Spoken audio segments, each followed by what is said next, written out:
मैं कोई जान, ये तो मेरा काम नहीं है बताने का। हम अपना काम कर। तो साफ तौर पे जो 32 आरोपी हैं वो बाइज्जत बरी हो चुके हैं। अब हमारे साथ आचार्य पवन दत्त जो कि हिंदू धर्म गुरु हैं वो भी जुड़ चुके हैं और बीजेपी नेता नरेश वशिष्ठ भी हमारे साथ जुड़ चुके हैं। सबसे पहले मैं जो हिंदू धर्म गुरु हैं पवन जी आपके पास आना चाहूंगा। तो लड़ाई अभी बाकी है क्योंकि जो मुस्लिम पर्सनल लॉ बोर्ड्स की तरफ से या फिर जो मुस्लिम धर्म गुरु हैं वो साफ तौर पर कह रहे हैं कि इस फैसले को हाईकोर्ट में चुनौती देंगे। क्या कुछ कहेंगे पवन दत्त जी?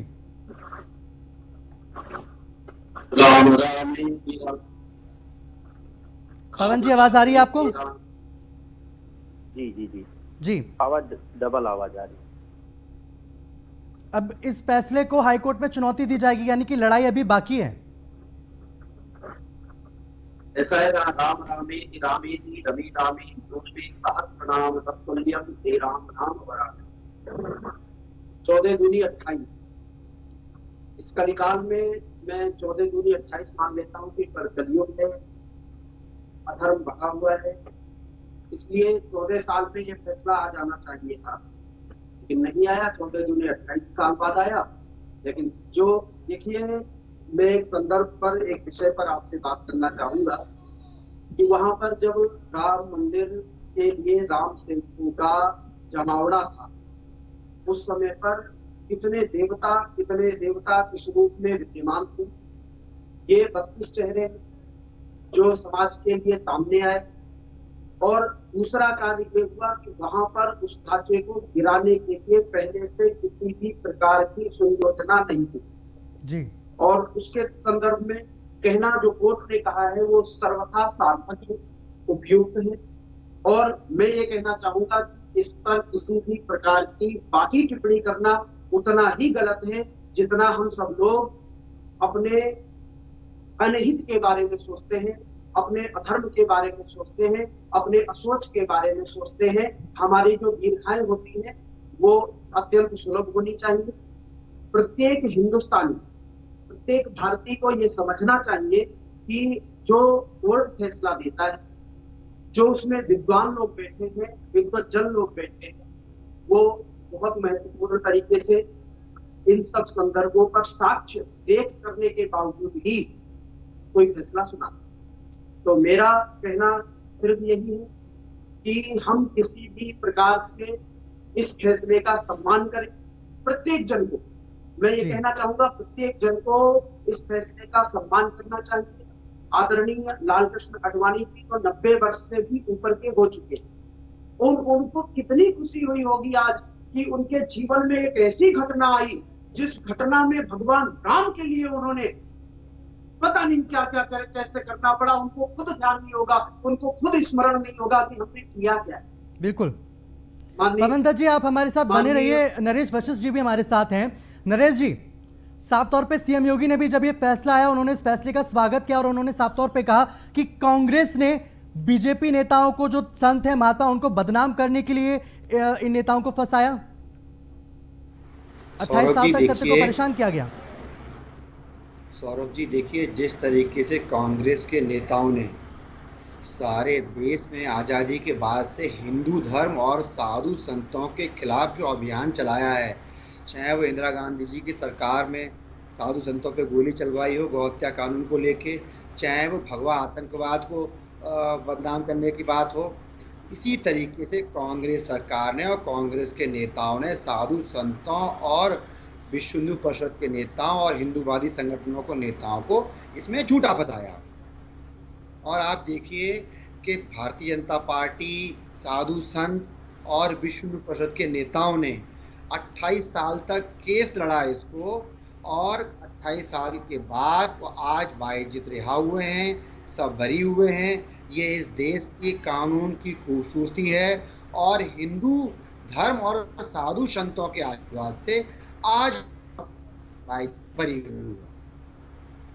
बिल्कुल, सीधे चलते हैं अयोध्या। हमारे ब्यूरो चीफ राघवेंद्र शुक्ला हमारे साथ जुड़ चुके हैं, उनके साथ काफी संत हैं। राघवेंद्र, आपके साथ जो काफी साधु संत हैं उनसे बात कीजिए और पूछिए कि हालांकि अब ये कहा भी जा रहा है कि इस जो फैसला है इसको हाईकोर्ट में चुनौती दी जाएगी, क्या कुछ कहना है वहां के साधु संतों का?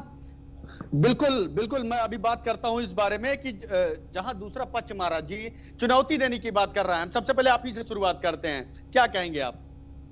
दूसरा पक्ष नासमझ कहा जा सकता है, एंटी नेशनल कहा जा सकता है कि दूसरे पक्ष के लोग तो अभी तक चिल्लाते रहे कि जो भी जो है तो न्यायपालिका से आएगा आदेश उसको हम लोग स्वीकार कर लेंगे। अब कह रहे हैं फिर चुनौती देंगे। तो ये कहीं न कहीं से मेरा मानना तो ये है कि ये लोग जो है एंटी नेशनल सोच रखने वाले, देश विरोधी नारा लगाने वाले लोग हैं। और जो राष्ट्रवादी लोग हैं वो इस फैसले से बेहद खुश हैं और सब जगह जो है आज खुशी का माहौल है। सभी साधु संत धर्माचार्यों में खुशी। आज यहाँ संत दिवाली, अयोध्या में आज संत दिवाली मनाई जाएगी, क्योंकि आज जो है तो सत्यमेव जयते, सत्य की विजय हुई है। जैसा कि कहा जाता है कि सत्य चाहे जितना परेशान हो लेकिन परिणाम में सत्य का ही विजय होता है। तो आज जो है सत्य विजयी हुआ है और नफरत पराजित हुआ है। और जो नफरत फैलाने वाले लोग हैं इनकी दुकान बंद हो गई है। और जो इस तरह के लोग कह रहे हैं चुनौती दे करके क्या करें? चुनौती देते रहे।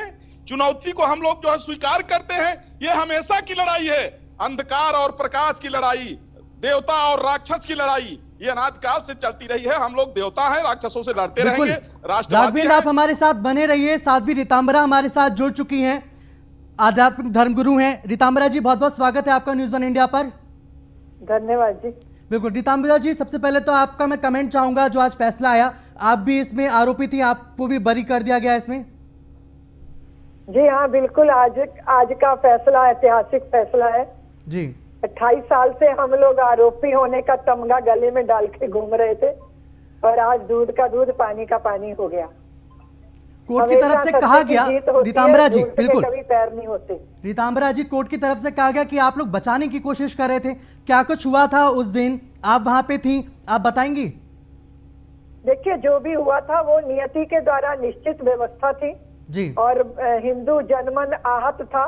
90 का नरसंहार और उसकी पीड़ा सबके हृदयों में थी। और जो योजना थी वो अलग थी, जो हो गया वो अलग है जी। लेकिन षड्यंत्र करना, चोरी डकैती के आरोप लगाना, ये सब राजनीतिक विद्वेष भावना से लगाए गए थे। और आज जो है न्यायालय ने जो है हम सबको न्याय दे दिया। बिल्कुल, आज आपको न्याय मिल गया, लेकिन हाईकोर्ट में भी इस फैसले को चुनौती देने की बात कही जा रही है। देखिए, वो तो सबका अधिकार है, जिसको भी मर्जी अदालत जाने का। लेकिन मेरा यही निवेदन है कि संवैधानिक देश की जो संस्थाएं हैं उन पर भरोसा करना भी सीखना चाहिए।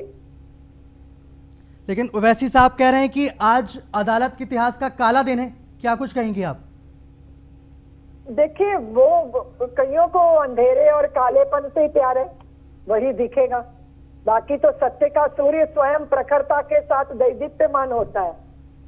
लेकिन कोई आंखें ही मूंद लेना चाहे तो उसका कोई इलाज नहीं है। अयोध्या में भी हमारे संवाददाता जुड़े हैं, वो बोल रहे हैं कि आज तो हम दिवाली मनाएंगे। तो आज शाम आप कैसे सेलिब्रेट करेंगे? देखिए, हम लोग तो दीपावली मना चुके, जिस दिन सुप्रीम कोर्ट ने निर्णय दिया था कि रामलला की जन्मभूमि है। और उसके बाद 5 अगस्त को हमने आनंद का चरमोत्कर्ष जिया, जब मंदिर के निर्माण का भूमि पूजन हुआ। और आज का दिन भी ऐतिहासिक है कि हम लोगों पे जो झूठे आरोप लगे थे वो ग्रहण में से हम लोग निकल कर बाहर आए हैं। बिल्कुल रीतांबरा जी, बहुत बहुत शुक्रिया आपका हमसे बातचीत करने के लिए। तो अब हमारे साथ बीजेपी से भी नरेश जी जुड़े हुए हैं लगातार। तो नरेश जी, देखिए, इस फैसले को चुनौती देने की भी बात की जा रही है। साफ तौर पर रीतांबरा जी ने भी कहा कि यह फैसला ऐतिहासिक है। वही ओवैसी साहब इस फैसले पर सवाल उठा रहे हैं। देखिए सौरभ जी, ओवैसी जी को तो आदत पड़ी हुई है। वो चाहते ही नहीं कि देश में हिंदू मुस्लिम शांति के साथ रहें। वो अपनी बिहार का चुनाव आ रहा है, राजनीतिक रोटियां सेकने के लिए वो चाहते हैं कि किसी तरीके से मुस्लिम जनमानस भड़के। बट मैं ओवैसी जी को बताना चाहूँगा कि मुस्लिम जनमानस आपके बहकावे में नहीं आएगा। कुछ चंद लोगों को छोड़ दीजिए। और मैं मुस्लिम समुदाय के नेताओं से अनुरोध करना चाहूँगा कि अब ये मुद्दा जो है वो ख़त्म हो चुका है। माननीय सर्वोच्च न्यायालय के द्वारा मंदिर निर्माण की अनुमति दी जा चुकी है, मंदिर की आधारशिला रखी जा चुकी है और अब न्यायालय द्वारा बाकी के सारे लोग जो अभियुक्त थे उनको बरी किया जा चुका है। इसलिए अब हम इस मुद्दे को खत्म करते हैं और देश को प्रगति और तरक्की की तरफ ले जाने की ओर काम करते हैं। बिल्कुल, हमारे साथ हिंदू धर्म गुरु पवन दत्त भी लगातार जुड़े हुए हैं। पवन जी, क्या जो साधु संत हैं उन नेताओं की छवि खराब करने की कोशिश की गई, इसलिए उनको आरोपी बनाया? जैसे अभी रीतांबरा जी ने भी कहा कि 28 साल तक हम आरोपी होने का जो तमगा है वो लेके चले। जी, ये यथार्थ है कि उन पर दाग लगाया गया और उस दाग को लेकर के वो 28 वर्ष तक पूरे देश में घूमते रहे, परिश्रम करते रहे, उनको जो करना था उन्होंने किया। हमारे समाज को ये चाहिए, देखिए हम संस्कृतिवान, संस्कार हमारे खून में उपजता है और जिनको ऐसे कृत्य करने हैं वो कम लोग, जो पीड़ित करना चाहते हैं, परेशान करना चाहते हैं वो कम लोग हैं। उनको ये चाहिए कि हमें प्रसन्नता के साथ में किसी से जुड़ा जाए। जैसे अभी ओवैसी जी का नाम आया, तो भारत वर्ष में किसी भी कार्य की सराहना करने में उनका मुंह नहीं खुलता है और इस प्रकार के संदर्भ में वो एक दूसरे को भिड़ाना चाहते हैं। बहुत सारे ऐसे लोग हैं जो इस संदर्भ को अपने प्रसन्नता भाव हृदय रूपी से भगवान राम के भक्त हैं। भगवान राम ने ही इस कार्य को कराया, वहां पर हनुमान सेना लगी हुई थी, उन्होंने इस कार्य को कराया। बिल्कुल पवन जी, आप बने रहिए हमारे साथ। अयोध्या से राघवेंद्र भी हमारे साथ है, जिनके साथ तमाम जो साधु संत है वो मौजूद हैं। राघवेंद्र, आपके साथ जो तमाम साधु संत उनसे पूछिए, सवाल करिए, क्या अपनी राजनीति चमकाने के लिए हिंदू नेताओं को निशाना बनाया गया, विध्वंस केस का आरोपी बनाया गया? बिल्कुल, मैं आपसे समझने की कोशिश करूंगा। क्या राजनीति करने के लिए कहीं हिंदू जो लोग थे, जो उस समय पहुंचे हुए थे, उनको आरोपित बनाया गया इस पूरे मामले में? निश्चित रूप से वहां तो सब कार सेवा करने के लिए उपस्थित हुए थे। वहां हम मंदिर के जीर्णोद्धार के लिए, भव्यता के लिए, हमारे जो वह पुराना ढांचा था और जिस ढांचे में भगवान विराजमान हो गए वह तो हमारा मंदिर है। तो ये निश्चित रूप से राजनीतिक लाभ के लिए ऐसा होता रहा है। स्वतंत्रता के बाद से इसको मुद्दा बनाया जाता रहा है और सीधे साधे राष्ट्रवादी और बुद्धिजीवी जो दूसरे पक्ष जिनको कहा जाता है, इन लोगों को भी सदैव बरगलाया जाता रहा है। तो ये सुनिश्चित है। और जब वो 9 तारीख को ये तय हो गया कि वह मंदिर ही था पूर्व में भी, और इसी नाते अब उसे मंदिर का स्वरूप देने के लिए न्यायालय अपना मुहर लगा रहा है, तो उसके बाद यह विवाद किसी प्रकार से रह ही नहीं गया कि वहां किसी ढांचे को या किसी दूसरे मत मजहब के लोगों की इबादत का या किसी चीज को तोड़ा गया।